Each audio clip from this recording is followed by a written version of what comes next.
Friends ఇప్పుడే అందిన వార్త.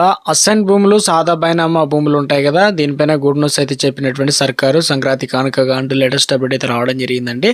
సో ఆ వివరాలు ఏంటనేది కూడా వీడియోలో తెలుసుకుందాం. చూస్తున్నారు కానీ లైక్ చేయడం మర్చిపోతున్నారు, ఎట్లా లైక్ చేయండి వివరాలకైతే. తెలంగాణ ప్రభుత్వం సంక్రాంతికి ముందు రైతులను మరో శుభవార్త చెప్పిందనమాట. Good news. ఎందుకంటే సాదా బైనామా దరఖాస్తుల పరిష్కారం ప్రక్రియను వేగవంతం చేసే దిశగా కీలక నిర్ణయం తీసుకుంది. ఇందులో భాగంగానే అఫిడవిట్ దాఖలు చేసే నిబంధనలను తొలగించేందుకు ప్రభుత్వం రెడీ అవుతుంది. దీనివల్ల ఏంటంటే చాలా మందికి పరిష్కారం సమస్య కాలేదన్నమాట. ఈ నిర్ణయం అమల్లోకి వస్తే భూ సమస్యల పరిష్కారం మరింత త్వరితగతిన జరుగుతుందని, దీని కారణంగా వేలాది మంది రైతులకు లబ్ధి చేకూరుతుందని భావిస్తున్నారు. సాదా బైనామా సమస్యల పరిష్కారానికి జీవో అన్నమాట. మరో 2-3 రోజుల్లోనే దీనికి సంబంధించి ఉత్తర్వులు వెలువడే అవకాశం అయితే ఉంది. గత సంవత్సరం రెవెన్యూ శాఖ భూభారతి చట్టంలో సెక్షన్ 6 సబ్సెక్షన్ 1 ప్రకారం సాదా బైనామా దరఖాస్తులను పరిష్కరించడానికి జీవో నెంబర్ 106ను జారీ చేసింది.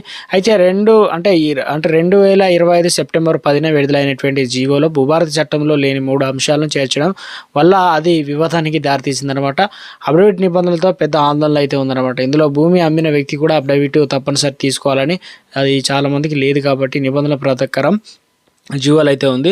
జారీ చేసిన అఫిడవిట్ నిబంధనలపైన తీవ్ర విమర్శలు వ్యక్తమయ్యాయి. ఇది కొనుగోలు హక్కుల భంగం కలిగిస్తుందని, నకిలీ అఫిడవిట్లో సృష్టించే ప్రమాదం కూడా ఉందని చెప్పేసి పలువురు. అంతేకాకుండా ఈ నిబంధనలు భూ వివాదాలను మరింత పెంచుతుందని కూడా అభిప్రాయం వ్యక్తం చేశారు. ఇక ఎప్పుడో కొన్న భూములకు ఇప్పుడు అఫిడవిట్ అంటే రైతులకు అవి దొరకవు, అవి కష్టం కాబట్టి. అయితే భూమి అమ్మిన వ్యక్తి మరణించినప్పుడు వారసులో వివాదాలు ఉన్నప్పుడు అఫిడవిట్ని తీసుకోవడం మరింత కష్టం చాలా మంది అవుతుంది. ఎందుకంటే వారు ఇయ్యరు కాబట్టి ఎప్పుడో అమ్మిరో ఏం కథ అని చెప్పేసి చాలా మంది అంటారు. అసలు అఫిడవిట్ ఇవ్వరు, వాళ్ళు సంతకాలు పెట్టరు. అది ఇప్పుడు ఏళ్ల క్రితం కొనుగోలు చేసిన భూములకు ఇప్పుడు అఫిడవిట్ అడగడం ఆచరణ సాధ్యం కాదని పలువురు అభిప్రాయపడుతున్నారు. ఇక దీనికోసం మధ్యవర్తులు దిగుతారని, అదనపు డబ్బులు వాళ్ళ వీళ్ళ వసూలు చేసిన సెటిల్మెంట్ అని చెప్పేసి రకరకాల భూ వివాదాలు చోటు చేసుకునే అవకాశాలు ఉంటుందని చర్చలకు వచ్చిందనమాట.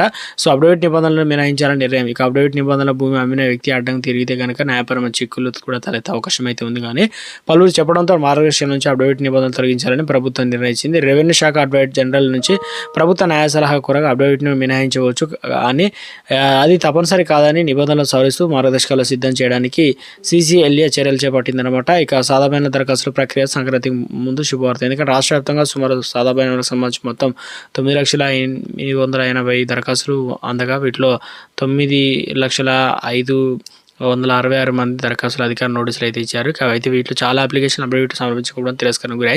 ఈ అఫిడవిట్ నిబంధనలు తొలగిస్తే దరఖాస్తుల పరిష్కారం వేగవంతం అవుతుందని చెప్పేసి అధికారులు కూడా భావిస్తున్నారు. రైతులు కూడా అదే విషయాన్ని ప్రభుత్వాన్ని డిమాండ్ చేస్తున్నారు. దీంతో ప్రభుత్వం సంక్రాంతికి ముందు సాదా బైనామాల విషయంలో శుభార్త చెప్పింది. అఫిడవిట్ నిబంధనల్లో మినహాయించిందనమాట, నిర్ణయించింది. త్వరలోనే ఉత్తర్వులు అయితే ఇవ్వనుందనమాట.